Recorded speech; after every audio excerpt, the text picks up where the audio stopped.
सोचिए एक ऐसा गांव जहां का नाम सुनते ही दिल में एक अजीब सा सन्नाटा उतर जाए और जिसे लोग कहते हैं विधवाओं का गांव। लेकिन सवाल ये है कि कोई गांव आखिर इस नाम से कैसे जाना जा सकता है। राजस्थान के बूंदी जिले का छोटा सा कस्बा बाहर से देखने में एक आम सा गांव लगता है, लेकिन इसकी हकीकत इतनी दर्दनाक है कि हर कोई चौंक जाता है। ये इलाका कभी सिर्फ अपनी पत्थर की खदानों के लिए जाना जाता था, जहां लोग रोज मेहनत करने जाते थे, पत्थर तोड़ते थे। यहाँ हमने गाँव के कुछ लोगों से बात करी और जानने की कोशिश करी कि असली में इनकी समस्या है क्या। नमस्ते, मैं सोनू सच रिपोर्ट से। आज हम बूंदी जिले के बुद्धपुरा गांव में आए हैं, जहां के बारे में बहुत सारे मिथ है कि ये गांव विधवाओं का गांव कहा जाता है। यहाँ के 75% जो पुरुष है उनकी जो मृत्यु है वो जवानी में ही हो जाती है, वो बुढ़ापा नहीं देखते हैं। तो जानते हैं कि इसके पीछे कितना सच और कितना झूठ है। तो यहाँ पर मजदूरी करते हैं जो भी लोग, उनकी ये बीमारी होने की ज्यादा संभावना रहती है।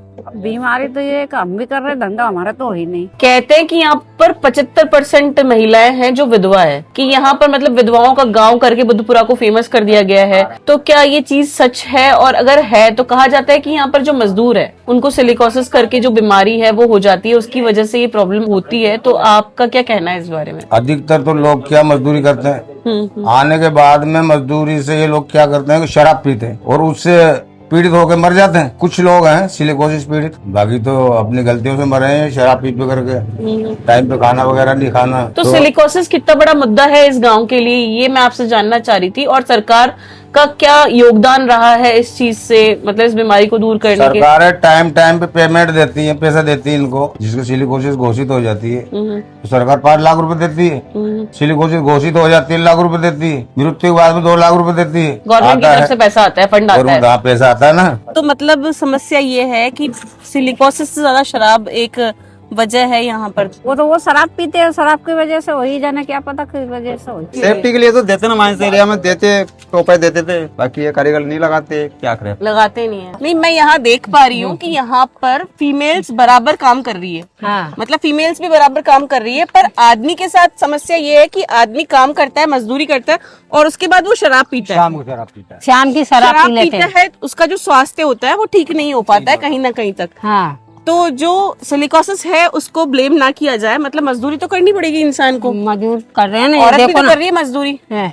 मेरा ये अभी तक जब जितनी भी बात हुई है मेरे को एक चीज समझ में आई है कि जो विधवाओं का गांव जो है, इस बात का मैं बिल्कुल यहाँ पर खंडन करना चाहूंगी। मजदूरी तो इंसान करता है, पर उसके बाद वो बहुत ज्यादा दारू पीता है। सबसे बड़ी चीज अल्कोहल जो है वो यहाँ पर वजह है प्रॉब्लम की। तो इस चीज का खंडन हम यहाँ करेंगे इस वीडियो के माध्यम से।